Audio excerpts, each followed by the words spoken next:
constant communication is vital with everybody at every point. Hire slowly and fire quickly. I don't understand why one child turned out so well and the other one didn't. So hello, everyone. Thanks again for tuning in. This is Steve Taylor, the lead advisor over here at Merited Wealth and the host of the Do It For Yourself podcast. This is your first time tuning in. Thanks for tuning in. If you've been here before, great. We're happy to have earned the ability for you to come back here and listen to us again.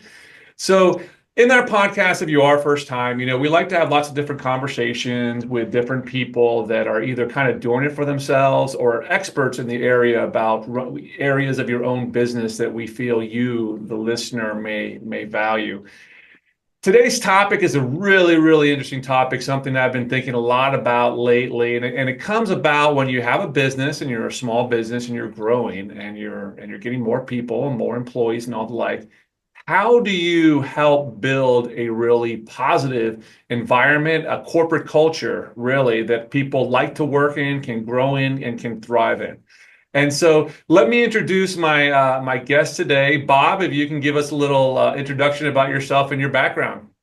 Steve, thanks for having me. And so I have tuned into the show before, but obviously I've never been a guest, so honored to be in this conversation with you. I appreciate it. My name is Bob DePasquale. I have about 15 years of experience in the financial world, and I came from broadcasting. So I don't know about you, but when I was a kid, I had some pretty cool dreams. I thought I was either going to be playing sports or talking about them. And I got to live my dream a little bit there, talking about sports, but I got recruited into the financial industry because I think the recruiter could sense that I had some questions about the way that money was being handled in the broadcasting world. And the radio conglomerate that I was working for was doing a couple of things that I didn't really feel too good about how they were treating their advertisers and their people. And so the recruiter, I actually put him off for about 6 months. And I told the guy, I'll call you back in 6 months. I don't know why I said this to this day, but for some reason I did. And I had a couple of days off, which was rare. I called the guy back and he was totally confused, fumbling. I could just picture that he was like, he didn't even remember who I was. Like no one actually calls him back, And ultimately, he kind of wined and dined me a little bit and, figured out really why I would probably want to go into that industry. And I did. And I don't know about you. I know you've got plenty of experience, decades in our industry. And he told me, or he showed me about the impact that I thought I'd be able to make. But I thought I was going into the belly of the beast. I said, if they're doing what I would consider fraudulent things or questionable things with money in the broadcasting world, I can only imagine what they're doing in the actual financial industry. But I was pleasantly surprised that I feel like, a lot of people really wanted to be giving, generous, on the up and up type of people, do wise things with their money to help themselves, of course, but also take care of other people. And the problem is I felt a lot of people didn't feel like they were capable of doing that. They wanted to be generous, but they weren't able to do it. And so over the years, I kind of worked through that process, and working in the financial industry taught me a couple different things. But the number one thing that I realized is that all the business owners that I worked with, the ones that were the most successful, whatever the definition of that was for them, were the most generous, giving people. Their culture inside of their workplace was tremendous. And some of them didn't even realize that they were building these, what I would call generous cultures, but they made people feel like they were a part of something great and that they were a contributing factor. So my work in the financial industry is critical, I believe. And I'm sure you would say that too. A lot of people need to be better managers of their resources. But more recently, I've had this opportunity to speak with organizations about building a culture that makes people feel like they're contributing to something great. And so that's me in a nutshell. I love to talk about culture and helping people find fulfillment in the work that they do.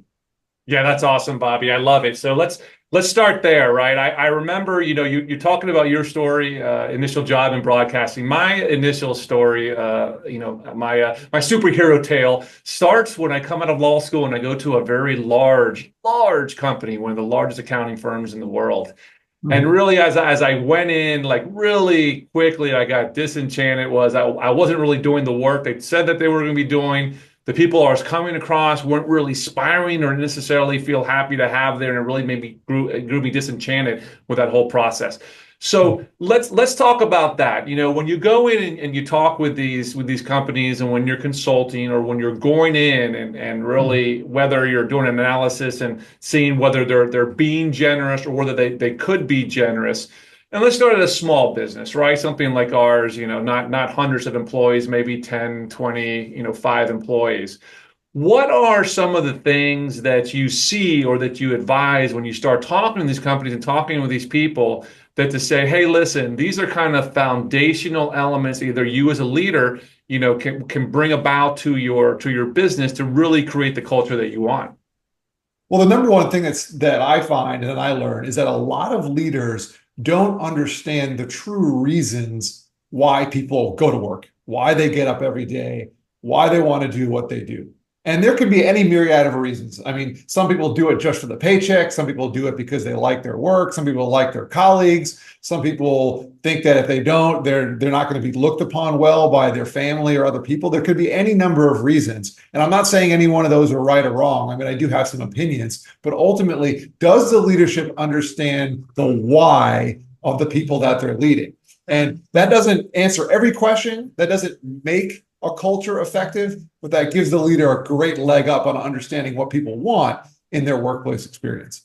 Yeah, that's really interesting, Bobby. You say that. A lot of the things when I come in, when I'm a small business and I have just a few employees, right? When you get someone that really is not that great of an employee, it stands out. And how I like to say it is they don't take ownership, or they don't kind of act like an owner. They're just trying to get the task as specifically as the person that was asked them to do it, and really not going above and beyond that. So that's interesting you say about your why.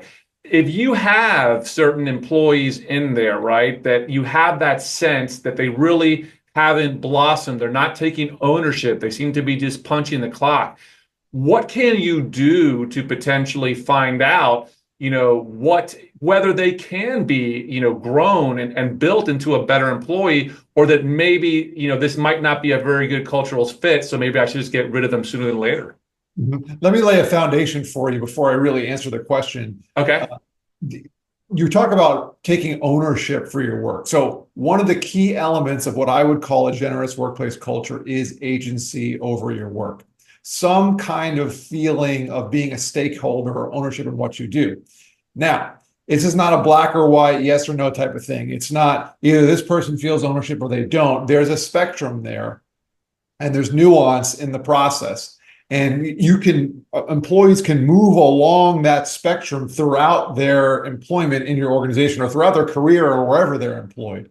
And so it's not about giving someone ownership or giving them agency over their work or not, because some people want more and some people want less, and some people don't even know what they want.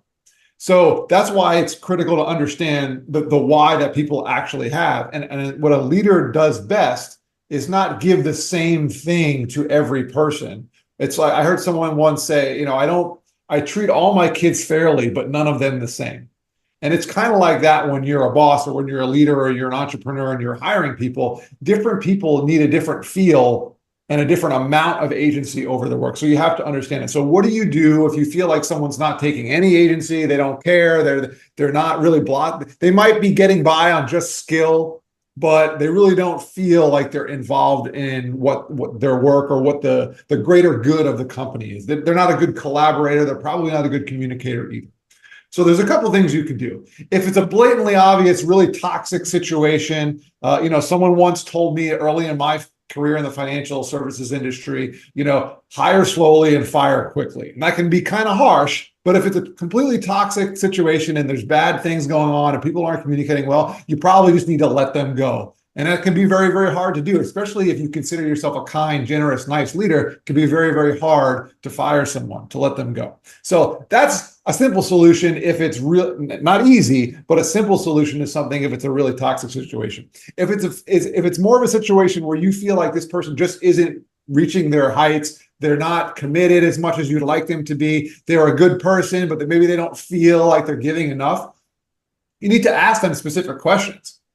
Why is it that this project was done like this, where we typically do it like this? Or how do you feel about your ownership over what the work that you do? Do you feel like you have a say in what's going on? And you'd be surprised on the how clearly people will answer these questions. And they can be very, very hard questions, but you got to understand what the person needs or wants. And then a lot of times you'll figure that out pretty quickly. I mean, most people aren't going to lie to you unless you've created a culture where they can't be honest, which is another issue that we could talk about as well. But if you ask people directly what it is that they feel about their work, not just what have you done, what are the results, what time did you show up, how long did it take, how many new customers did you find? Instead of those type of questions, if you ask people how they feel, you'll understand them a little bit better. And then you can make a decision. Well, that's pretty reasonable. We can provide that for you. And then maybe in a couple of weeks, couple of months, maybe a year, you realize that they've really taken a lift off from where they were at. Or you might say it might be something more like, no, I don't know if we can necessarily provide that,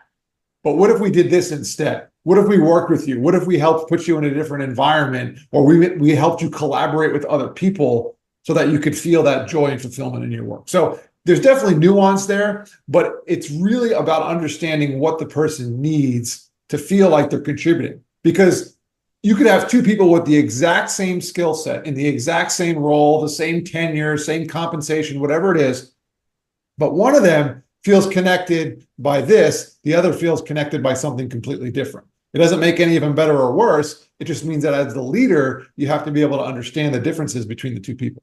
That's awesome, Bobby. I love everything you said there. I want to unpack a couple of those things. It's funny where you said about, I treat everybody not this, fairly, but not the same. Mm-hmm. And this is something I have had conversations with other friends and parents, right? For all these years, they would come and lament to say, hey, I don't understand why one child turned out so well and the other one didn't. I treated them both exactly the same. And I'm like, ding, ding, ding, ding. That's the issue.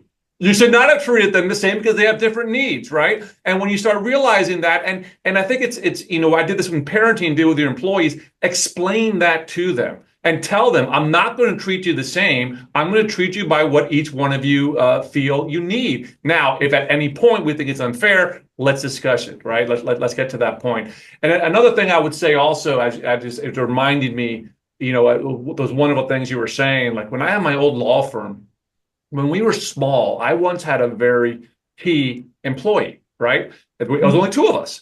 And as we grew to be like 6, 7, or 8 different people, as new people came in, they kind of looked to that somewhat first employee to set the culture, and they would have conversations with that person and not me, right? And so the culture was being set by that person, which was not me.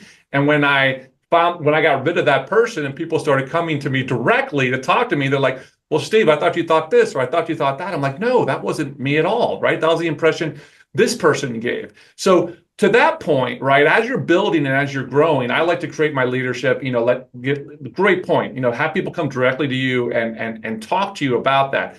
But how do you teach that, and how do you empower that in all the rest of your team as well, to say to each particular employee, maybe to have an open dialogue amongst themselves, or to encourage them to come to me and not run into that situation that I had, right? Where unbeknownst to me, there was this gatekeeper creating a culture which wasn't really my intention. So one of the things I like to say is that culture is built and not found. So I'm glad you brought this up, because I had someone say to me once, and not just one person, in fact, I've gotten to this discussion a lot, where people think, well, I'm 5 years into my business. I feel like I'm over that hump. I'm comfortable now, or we're generating revenue, but I'm pulling my hair out because, I got all these issues, these internal issues that customers may not realize, but people just don't feel like they're in a comfortable situation. And I feel like we've created this culture without even knowing it. And my response is typically, you may not have known it, but the habits and things that you've developed over the years are the things that create your culture. So when you talk about not when you talk about encouraging others to do this, it's got to be blatantly obvious and clear from the moment someone, even before that they have the job or the role with your organization, it has to be blatantly obvious and clear what are the things that are prioritized. And a lot of companies have a mission statement and values and things that they might have written down, documented in the employee handbook and the standard operating procedures, any of those things. But if it's not lived and acted upon, then it's not truly part of your culture. So one of the things that I talk about a lot is collaboration. Now, some people think that they look at the word collaboration, or they think of the word collaboration and like, all right, now I have to handle other personalities. And I don't actually think about it like that. I believe that collaboration is a process that helps people grow together. You don't have to be the best of friends to collaborate. You become better friends, maybe not the best of friends, but you become better friends and collaborators just by doing. And so if people are comfortable communicating with each other because they've done it before, when there's a disagreement, when there's something that they don't believe in, when they feel like they're being pulled in too many directions, they feel way more comfortable of sharing it and expressing it with each other. And you brought up a great point, whether you knew it or not, Steve, is that a lot of leaders, that one of their biggest issues is decision fatigue. And it's not that they're not smart people, because most leaders grow into that position, and over the time their experience in their industry allows them to do that. But what happens is they end up having way too many little things to think about and to sort through. It shouldn't be the leader's problem to handle every conflict in the office. It shouldn't be the leader's problem to make sure that employee A and employee B are constantly treating each other well. Employee A, employee B should see other employees treating each other well, and so they do it themselves. And if there's a problem, they should feel comfortable speaking about it. And as your company grows, if you have 2 and 3 employees, that's one thing. But if you have 200 and 300, you're obviously not going to be able to keep tabs on every individual relationship. So to me, the key is making it really obvious early on, how are things handled? And I'll tell you what, if you bring someone in for an interview, well, or maybe you do a Zoom interview like a lot of people are doing these days, or even a phone call, and you're pretty clear on what's really important, and they feel uncomfortable by that, they're going to select themselves out immediately too. So not only is it a tool for handling conflict and different issues and uncomfortabilities in the moment or while during employment, but it also will help you in your process of finding the right people to hire. Yeah, that's awesome, Bobby. I love it. Like when I bring in this new employee that I most recently hired, and I thought what was really important when I was putting them through the process is they were working for another financial services company where the leader was an attorney, right? And they had quit. They had quit, left, gone to somewhere else, and then they ended up that other place didn't work out. And what I noticed, and when I spoke to this person, which I think is important, anybody coming in, is I don't think the place where you were at, they didn't show you a path to how you grow and how you grow into this job and what this can look like for you, right? And so that's what I really try to outline for her, and I try to outline for other people in my business. Now, let me ask you this one, and this is, I've had lots of different conversations with other small business owners on this, and I've gotten really differing points of view on this, and situations where it worked great and other times where it didn't. So me as the business owner, right? I'm motivated, maybe primarily, not by completely, but by the financial aspects of this, right? I want to work hard. I want to do well. I want to support my family. Mm-hmm. And I've always thought that if I show and demonstrate that to my staff, right, and show them the financials, incentivize them financially for this, that they would also work as hard as I would and see it, right? Now, I've heard people that have gone in and basically that's, hey, I open up the books to the entire team, right? Whatever it might be. So they understand, and we create these metrics. I've heard situations where that's backfired on people, where people like, oh, you're making too much money. They get resentful. And I've had positive situations where it's worked on that. So taking into account that where you started with, you got to find your employees why, and each one of them may not be the same. This idea of trying to create the culture and the motivation, the incentive to work hard, to be financially based, and being as transparent as possible. Do you think that's a good idea? Would you put caveats on that, right? Because I tend to want to overshare, but I realize that might not, the people I'm sharing it with, it might not be motivated as much as I am. Yeah, I'm glad you brought this one up too, because I think transparency is a pretty good default for the most part. So the short answer to the question is absolutely. I think it's better for people to understand what the motivations are, what the goals are of the organization, and the progress, specifically the progress, because I think people need to know if the leader believes that they're going in the right direction and things are getting done. And I think, being that we're in the financial industry, I think we have a unique perspective on money. I find that, almost kind of like I mentioned earlier, a lot of people in the financial industry certainly are looking to generate revenue. I mean, that's part of the benefit of having a business. But I think they also understand that money is not the only thing in the world. In fact, I believe it's a tremendous tool, but it's just a tool. I can count on one hand the amount of people thousands of families business owners, type of families that we served over the years. And I can count on one hand how many of them only strictly care, like the only thing that would make them happy was the number in their bank account. And so I think it's important for us to understand that. And as far as transparency goes with people and what motivations are, everyone is going to have a different purpose for motivation. And one of the things that I talk about in my keynotes is that if there's joy in the journey, you'll find fulfillment in the finish. And so as business owners and entrepreneurs, we love to plan. We love to make goals. If you're listening and you're a business owner, you've probably heard of SMART goals before. You got to make your goals intelligent. You have to figure out what are the things that you're shooting for. Fully believe that. But you also have to figure out what are the habits and things that you have to get there. And if you determine that those habits to get to that goal are going to be a complete drag for you, you're probably not going to reach that goal. And so, as we mentioned earlier in the conversation, everyone's got different ways of doing things. Everyone needs different motivations. Everyone needs different purpose. Everyone has a different reason for why they get up every day. And so you cannot assume that the other people that you hire, even if they're a great fit in every other way, are going to share the exact motivations or purpose or why that you have. But they do need to understand what yours is. And I think the more that they can understand what yours is, the better they can do or to figure out how to serve that purpose, as long as you're serving their purpose as well. And one of my favorite concepts is servant leadership, because I feel like the more that you're supporting the people that are supposed to be supporting your business, the more likely you are to learn about your business. Because if you're helping the people that are supposed to be running the operations and doing the things, you're going to have a close relationship with them, and that'll teach you more about your business. So in order to learn and to do better and to be more productive, you got to serve the other people. And I think the biggest way that you can serve them, more than the end of the year bonus, more than the sales contest, more than the gifts, more than the party, the thank you card, even more than paid time off, the best way that you can serve them is helping them be better at their actual work and help them feel like their work is something enjoyable. There's nothing more fulfilling than that.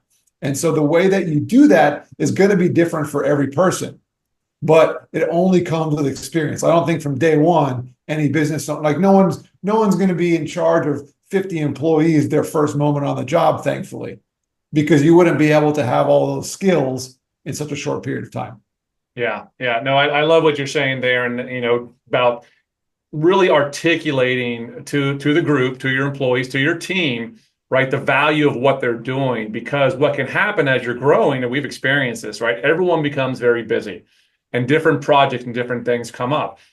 But people, I think that the good employees, like you say, once they have agency, once they want to be part of it, they want to feel that the activities that they're doing, that they're actually, executing, are adding to the bottom line, right? And not just busy work.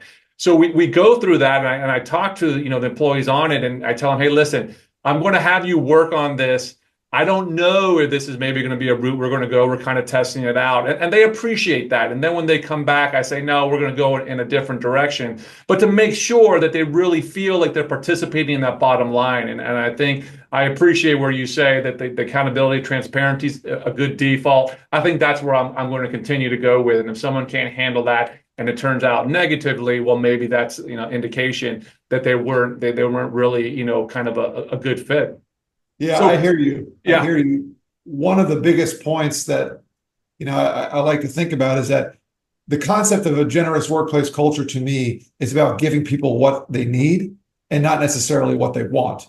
And so I will never say that that type of leadership is easy. In fact, it can be very hard at times. And being transparent and explaining to someone that maybe we're not hitting the numbers that we need to be hitting can be a tough conversation.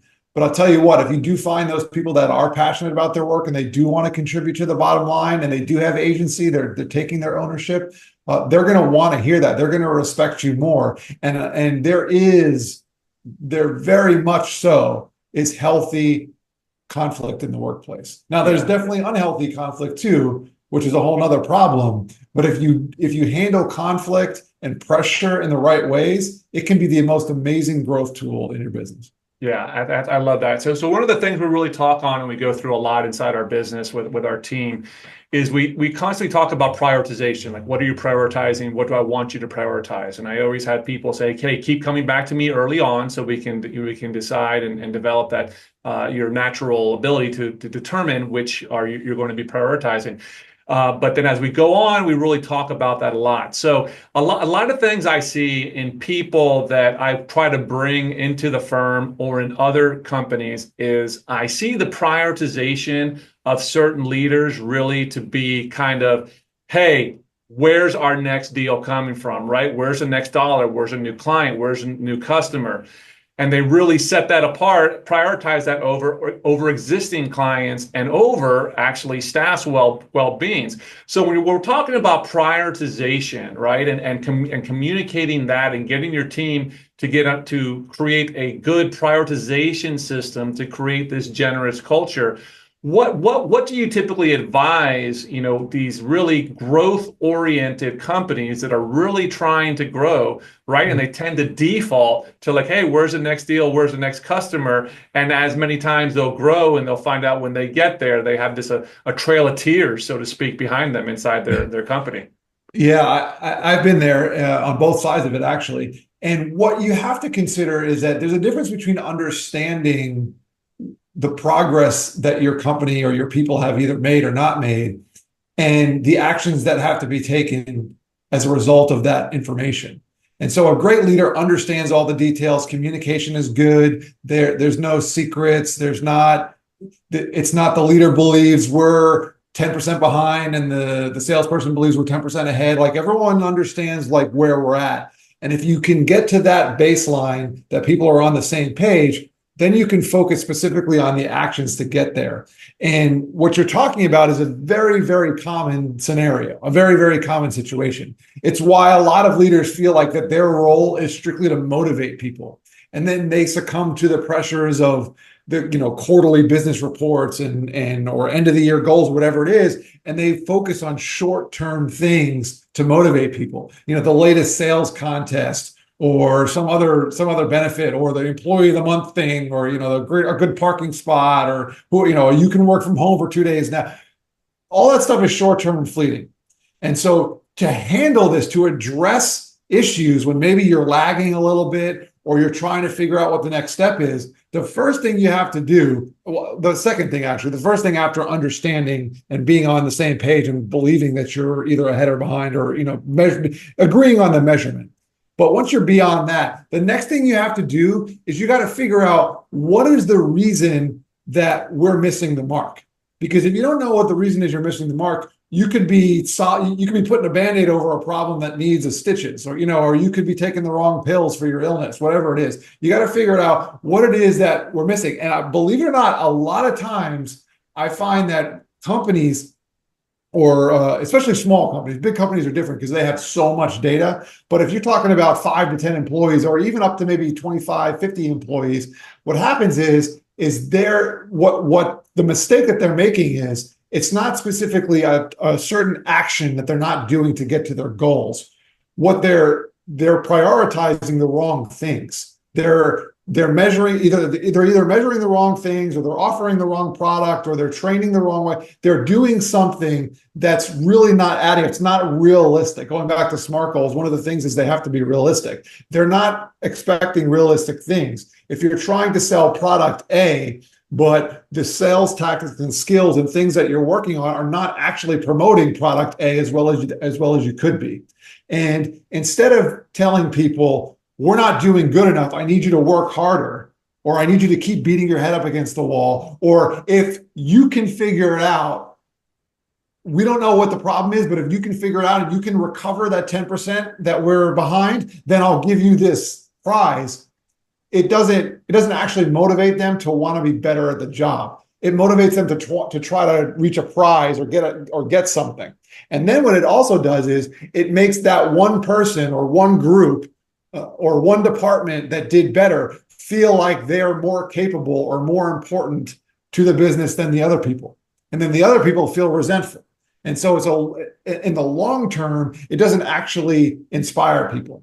So instead, if you're the leader, or you're the team in charge, you're the head on a specific project, and you come to people and you say, instead of saying, well, I don't know the answer, so I'm just going to hope you figure it out, and whoever does, I'll reward. Instead of coming at it that way, come in and say, all right, this is the one thing that we're not doing really well. Let's have a conversation. Let's have a brainstorm. Let's figure out what that specific thing is, and then we'll work together to figure it out.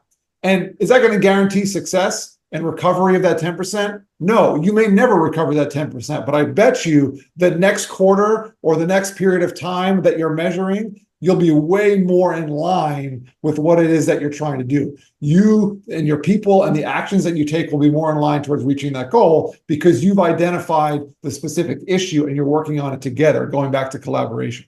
Yeah, I love every part of that. And I really, many times I've spoken about in this podcast, and I'll tell other people, I'm a big believer of the book. I don't know if you've heard of it, Traction by Gino Wickman, The Employer's Operating System, right? It really gives you these tools to start measuring, hey, we want to look out 3 years, bring it to 1 year, bring it to every quarter. And really what I'm going to take away from our conversation as far as a leader is constant communication is vital with everybody at every point. And I'll always say, when I'm doing reviews of new people or even seasoned people, really carve out a time that you're giving them a review and like, hey, please, you review me, come back and please open and kind of develop that. They might not give you the true feedback the first time, but by the second, third time, they kind of will. So Bobby, you said you're an athlete, the journalist. Let me give you a story, right? About, let's call this the environment and the leader you don't want to be, right? And then we'll leave on that for the people, listeners out there. So I had a good friend, basketball coach, and he was a part of a large organization. I'll leave all the names out of it, all the schools, a large D1 school and everything. Right. And the head coach did not like to recruit. And so the head coach, what he would do is he would go to his assistant coaches and he would say, hey, listen, you guys need to go out there and recruit, right? And basically, whoever does the best job of recruiting, or conversely, whoever does the worst job of recruiting based on the kids you bring in, really, you're probably not going to be around here next season. Right. And he put them against each other. So my friend would say we didn't collaborate. We would not tell each other who we were working on, who we were talking to. It was this whole entire that he created this culture where they had to compete with each other, and that was the way they're going to keep their job. And it was awful. Right. Can you imagine working for that kind of boss? But I think a lot of bosses do that. Yeah, that is absolutely rough. Some of the best coaches that I ever had, they created a really healthy, fun type of internal competition, but there was nothing more powerful than the collaboration to compete against our opponent, that we were actually playing. And competition can be toxic, but it can be good if you use it to find motivation to take on the external forces. But yeah, that's a great story. Right. We don't put them against each other. I don't know. I guess he did it on purpose, but I think many times leaders, right, we're putting people in a position to compete with each other, and that's not positive.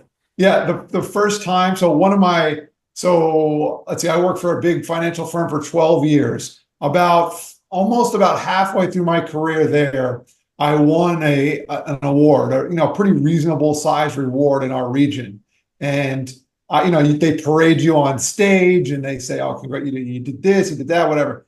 And if I'm being completely honest with you, I had some like winner's guilt because I'm thinking of like all these people that I appreciate. I've been spending time with, colleagues over the years. Like I worked really hard to win that award, but then I realized, there's a lot of other people that work really hard and they didn't, now it kind of put a little bit of a strain on your relationship. I'm not going to lie. There were a couple of people that I never really worked with that closely again. So it's true. You don't want to have to take down the person in the cubicle next to you to be acknowledged for success. That's great. That's wonderful. Yeah, be wary of rewarding solely based on a specific performance metric. Bobby, this has been awesome, man. I could talk to you for hours on this, and I'm going to we're going to put all your information in the show notes out there because I can just tell in our little time here. There's lots of companies out there that would be really well served and be really happy to have you as a keynote speaker. I appreciate that, man. Put the links in the show notes. People can get a hold of me. And I love to talk about this stuff. Even if you just want to poke some ideas around, more than happy to chat. Thanks, Bobby. Steve, appreciate it.